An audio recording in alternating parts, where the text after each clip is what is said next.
Hi everyone, today in this video I'm gonna show you how you can manage app permission setting in your device Oppo A77s.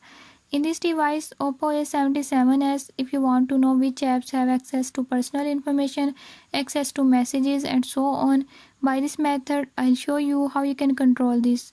Before move to the video, if you are new to my channel, don't forget to subscribe and press bell icon. Watch complete video and learn how you can do it.